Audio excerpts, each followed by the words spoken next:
Hello, welcome back to TubeTalk. Welcome back to you, Douglas DeGlassy. Yeah. How are you? I'm alright, how are you? Good, I'm good. About the World Cup? Few upsets. Two massive upsets. Saudi Arabia beating Argentina Yeah. and Huge. Japan beating Germany. Do you know, I got a bonus bet from the TAB to bet on the World Cup and I took a multi. And my first thing, my multi, I thought this would be easy. I took Argentina to beat Saudi Arabia, so I was gone straight away. Gone. I also had Germany to beat Japan. So it wasn't gone anyway. Yeah. Wow.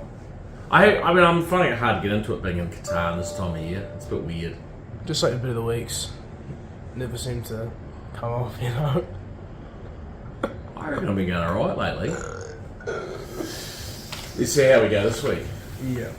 We didn't have a tube talk last week. We went to the Ready to Run sales actually, Doug, and we bought a really nice horse, which is completely sold out very quickly. That's pretty good. Yeah, go to John O'Shea by Tavachi, out of Costume, multiple Group 1 winner. Really well bred. Great stats, did all the stride length and speed figures. Looks like a very good horse, so got to have a lot of fun.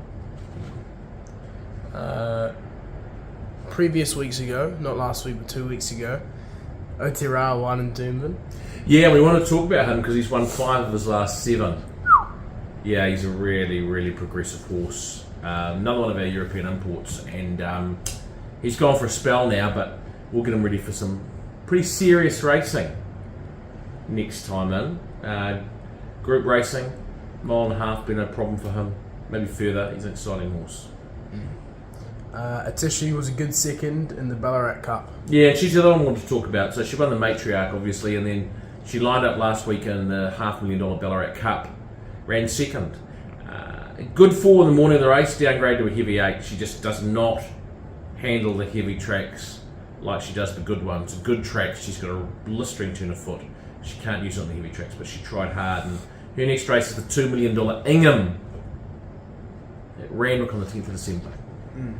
So a couple of horses there just to talk about with significant successes in the last couple of weeks. This week on Friday at Cromwell Race 7, we've proposed a repeater. Yeah, so he is coming, I think, he's in the twilight of his career. This weekend will determine whether we press on with him or he's retired, he gets 2 runs. So Friday at Cromwell, 1200 metres, awkward barrier of 8, 3 kilos off his back. Hopefully the rain doesn't come too much because he doesn't like it too wet. But certainly on his performances, he's right up to this field and it's good to get a claimer on board. And then at Canterbury Park in Sydney, race 5 with Duke Gordon. At the Twilight meeting, yeah, the Knights meeting, really, really progressive horse. Hey, last preparation won a couple of races on very heavy tracks. This time only won on a good track, good 3 last start, so he's very versatile. Barrier 5, should get a nice run with Tommy Berry on board. He's a really good chance. I think he is better on wetter tracks and it's going to be quite firm. It's my only question mark is I wonder how many runs on really hard tracks he'll have. That's my only query on him, but he's very progressive. On Saturday at Tarapa, race 2, we have Divine Saba and Sattler's Chick. Yeah, look, Saturday in New Zealand is going to be interesting. Tracks are heavy at the moment, both at Te Rapa and Wanganui, and there is more rain due. And look, if all that rain comes, we might end up with no runners or 1 runner. So just keep an eye on track conditions. Divine Sav is one of those who really, we don't want it worse than about a soft 6 to runner. We probably actually want it a 5. She's certainly way better on good tracks. She's got a lovely barrier draw. She's ready for the step up in distance. Training well, everything looks really good for it except track conditions. So the firmer the better for her if it's a bit wet, she'll be scratched.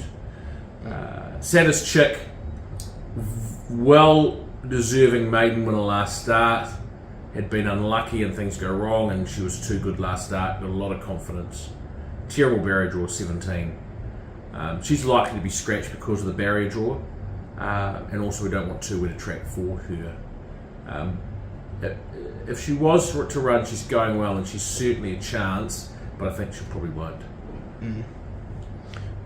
Race 5, we have Sadaka. It's delicious. Yeah. Sadaka is a very talented 3-year-old filly by Savabeel. She had 3 starts for first, second, third. She was going to run on Thursday in the Group 3 Wellington Stakes, but we didn't run her because we wanted to trip away on a weak track. This is another listed race over 1500. She's got an awkward barrier draw of 11, so she's going to have to get back in the running. Track conditions will determine whether we run or not, but I think we're leaning towards running as long as it's not too bad, because we wanted to run, and there's a really nice Group 3 race for in 2 weeks' time. She certainly is not as effective on a weak track, but if it got back to about a 5, I think you'd see her be a real chance. She's got a very good turn of foot. We like her a lot. If it's sort of a 7 or 8, that's going to be against her. Very talented filly. Race 8, Well I Never. Fresh up. Again, doesn't want it too wet. As long as it's probably a 7, possibly an 8, she'll run. Fresh up, she's a staying mare, and Fresh Up last time she actually went with a nose of winning, so she can run a blind to Fresh Up. But I think she's probably going to need a better track and a step up in distance. I can see her running with a lot of cheek and finishing off hard, running well. But I think she will be better off on a better track going forward and over more distance. And then that Wanganui race 8 is Oceanides. So again, we're trying to get her on better tracks. Her good track stats are pretty good, but on a heavy track, she's had a number of starts and she's had, I think, 3 placings. But certainly not as effective. If it's not bottomless, we'll think about running her, because if she can handle it, it's another step forward in fitness, getting her up to 2,000 metres, which is where we want to get her going. So we'll do that. If it's too wet, we'll hold fire. I think she's really going to need that step up in distance in 2,000 metres, but her first up run was actually had a lot of merit, and she can run a nice race, but she's going to be better with this under her belt. At Kimber Grange race 8, we have Count on Me. Fresh Up, a stayer. Fresh Up, he's going 1,500 metres. He's got a nice enough barrier draw of 5 of 10. He's had a couple of very quiet trials to get him fit. His work this week has been very, very good. Again, the 1,500 Fresh Up's a touch short, but I can certainly see him running well. We think he's improved on his last preparation. And then at Roseville race 8, we have Skyman. Skyman is in the Group 3 Festival Stakes with a couple of $100,000. His first up run on the Hunter, the $1 million race for 7th, was excellent. It was way too short for him. James McDonald on board. He's got a bad barrier draw, unfortunately. He's going to get a long way back, but he will be hitting the line very, very hard. He's not out of this at all, but he needs a strong tempo. And he is getting ready. His next start is his goal, which is the $2 million Ingham in 2 weeks' time.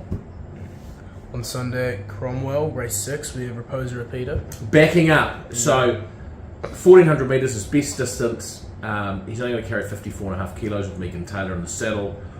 He's got a nice barrier draw for all those things. Look fantastic for him. It's just there's a lot of rain due, and he's definitely not as good with the rain around. If it's a dryish track, I think he's a really big chance. If the rain comes, he'll probably run. I think it will probably run him anyway. It'll just negate his chances a little bit if the rain comes. And race 8, Deal's done. So he's likely to go out for a spell after this. He's had a really good campaign. He's dropping back to 2,000 metres. It's probably a touch short for him, if anything.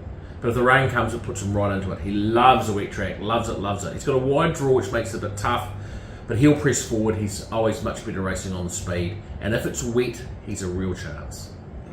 And bit of the week now. And the bit of the week at Whanganui, race 6, is Platinum Invader. Yeah, so the Wanganui Cup. Platinum Invader, I thought he was excellent first up for 3rd. He's the class horse of the field. He's won close to $500,000. I know he's carrying 60 kilos, but he's got barrier 12, and on a wet track, I think that'll be an advantage. So on a wet track at Wanganui, they swoop and they come wide, and he's got excellent heavy track stats. So I think he'll probably sit. I can imagine him sitting, 3 wide with cover, getting out wider on the home turn, and he's such a good horse. I can see him being very strong to the line. So at about $6.50, Platinum Invader is our bet of the week. And that concludes TubeTalk. It does. Thank you, Douglas, and we shall see you next week. Bye. Otira still last of all at the 450 metre marker. So St. Martin's taken over. Zarsibus the inside. Tapier's Lad further back. Otira's one from the outside, making ground about 3 off the leader. Populous is further back, and Port Morant running home as well. It's St. Martin, Tapier's Lad, Port Morant, and Otira's right down the outside, the favourite. Otira out wide. Port Morant tries to go with Otira, but Otira's taken over, and Otira's too good.